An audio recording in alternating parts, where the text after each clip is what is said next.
ഇത് കഴിഞ്ഞ ദിവസം ഞാൻ വാങ്ങിച്ച ഗ്ലാസ് ടോപ്പ് 3 ബർണർ 2 വർഷം വാറൻറ്റിയുള്ള ഗ്രീൻ ഷെഫിൻ്റെ ഒരു ഗ്യാസ് സ്റ്റൗ ആണ്.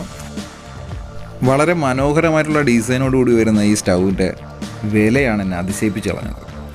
വിലയും കാര്യങ്ങളൊക്കെ അറിയുന്നതിന് മുന്നേ നമുക്കൊന്ന് ഓപ്പൺ ചെയ്ത് നോക്കാം കേട്ടോ. നമ്മൾ ആ പാക്കറ്റ് പൊട്ടിച്ച് പുറത്തെടുത്തിട്ടുണ്ടായിരുന്നു. നമുക്കതിൻ്റെ കൂട്ടത്തിൽ ഒരു ലൈറ്റർ കൂടെ അവർ കമ്പനി ഫ്രീ ആയിട്ട് തരുന്നുണ്ട്. പിന്നെ വാറണ്ടി കാർഡും 2 വർഷത്തെ വാറണ്ടി വരുന്ന കാർഡും കൂടെ തന്നിട്ടുണ്ട്. ഇതാണ് നമ്മൾ സൂക്ഷിച്ച് വെച്ചിരിക്കേണ്ടത്. വാറണ്ടി കാർഡ് ഫില്ല് ചെയ്ത് തന്നെയാണ് അവർ തരുന്നത്. ഫില്ല് ചെയ്ത് സീൽ ചെയ്തൊക്കെ തന്നെയാണ് തരുന്നത്.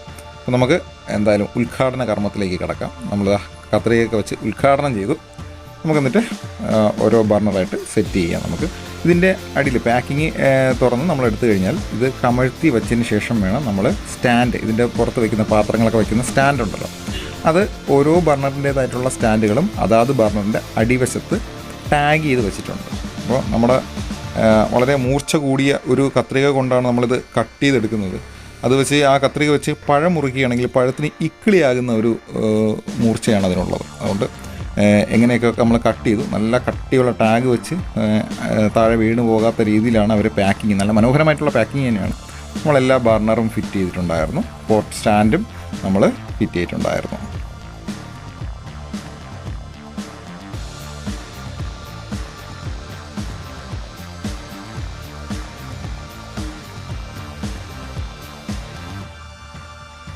ഞാനിത് വാങ്ങിച്ച് 3 ബർണർ ഗ്യാസ് സ്റ്റൗ ആയതുകൊണ്ട് ആ 3 നോബുകളും, അതായത് നമുക്ക് ഫ്ലെയിം കൂട്ടാനും കുറയ്ക്കാനും ഓഫ് ചെയ്യാനൊക്കെ ഉള്ള നോബുകളും നമുക്ക് അതിൻ്റെ കൂടെ പാർട്സായിട്ടാണ് തന്നിരിക്കുന്നത്. നമുക്ക് സ്വയമേ ഫിറ്റ് ചെയ്യേണ്ടി വരും. അപ്പം 3 ബർണർ ആയതുകൊണ്ട് 3 തരും. ഇതിൻ്റെ തന്നെ 4 ബർണറുണ്ട്, 2 ബർണർ ഉള്ളതുകൊണ്ട് ഞാൻ വാങ്ങിച്ചിരിക്കുന്നത് 3 ബർണറാണ്. ഈ സ്വിച്ചുകൾ ഫിറ്റ് ചെയ്യാൻ വേണ്ടിയിട്ട് വലിയ റോക്കറ്റ് സയൻസിൻ്റെ ആവശ്യമൊന്നും ഇല്ല എന്നുള്ള അറിയാലോ അല്ലേ. നമുക്ക് തന്നെ എടുത്ത് ജസ്റ്റ് ഞെക്കി വെച്ച് കൊടുത്താൽ മതി.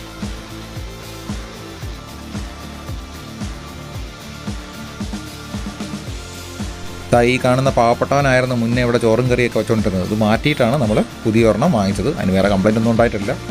നമ്മൾ ഇതിൻ്റെ വിലയും കാര്യങ്ങളും ഫ്ലിപ്കാർട്ടിൽ നിന്നാണ് വാങ്ങിച്ചത്. ഫ്ലിപ്കാർട്ടിൻ്റെ ഡീറ്റെയിൽസ് ലിങ്ക് ഞാൻ ഡിസ്ക്രിപ്ഷൻ ബോക്സിൽ കൊടുത്തേക്കാം.